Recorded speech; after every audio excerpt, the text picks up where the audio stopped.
નમસ્કાર દર્શક મિત્રો, પાટવી ગુજરાતી ન્યૂઝમાં આપ સૌનું સ્વાગત છે।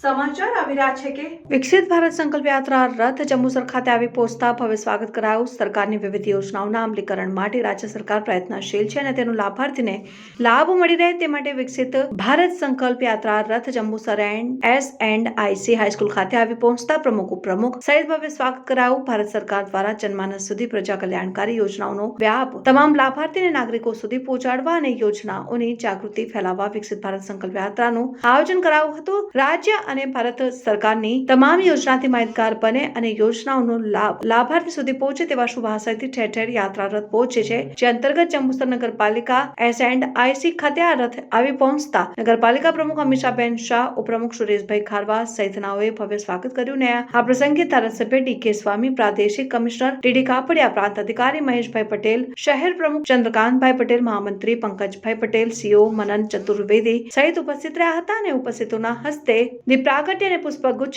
સ્વાગત કરી CO દ્વારા સ્વાગત પ્રવચન કરાયું હતું અને સરકારની PM સ્વનિધિ યોજના, PM વિશ્વકર્મા યોજના, ઉજ્જવલા યોજના, મુદ્રા લોન, આયુષ્માન ભારત સહિતની વિવિધ યોજનાઓની સંપૂર્ણ માહિતી આપી હતી ને આપણા વડવાઓએ સંકલ્પ લીધો હતો કે આઝાદ બનવાનું તેને ડોક્ટર બાબા સાહેબ આંબેડકર, ગાંધીજી, સરદાર વલ્લભભાઈ પટેલે પૂર્ણ કર્યો છે અને આઝાદીના અમૃત વર્ષની ઉજવણી કરી છે અને આઝાદ ભારતમાં આપણે પ્રગતિ કરી છે। માનનીય વડાપ્રધાને ગુજરાત અને ભારતનું સુકાન સાંભળ્યું અને સંભાળ્યું અને 2023 સુધીના વિકસિત ભારતના આપણે સાક્ષી છીએ। આવનાર પેઢી તેને ભૂલશે નહીં ને પહેલાની પરિસ્થિતિમાં આપણે બહાર નીકળી રહ્યા છે ને પહેલા રાજનીતિ હતી, હવે રાજનીતિ અને ધર્મનીતિ ચાલે છે। નગરપાલિકા વિસ્તારમાં વિકસિત ભારત યાત્રા આવી છે તો દરેક વ્યક્તિ જરૂરિયાતમંદોને તેનો લાભ મળે ને તેવા પ્રયત્નો કરવા તથા આવનાર દિવસોમાં ભારતનું નામ વધુ રોશન થાય તેવી શુભેચ્છાઓ ધારાસભ્ય દ્વારા પાઠવવામાં આવી હતી। મારી વાર્તા મારા શબ્દો જેમાં લાભાર્થીઓએ પોતાના અનુભવ વર્ણવ્યા અને આ સહિત સરકારની યોજનાઓના લાભાર્થીઓને લાભ વિતરણ અને ચેક વિતરણ ઉપસ્થિતોના હસ્તે કરાયું ને આ શાળામાં યોજાયેલા વિવિધ સ્પર્ધામાં વિજેતા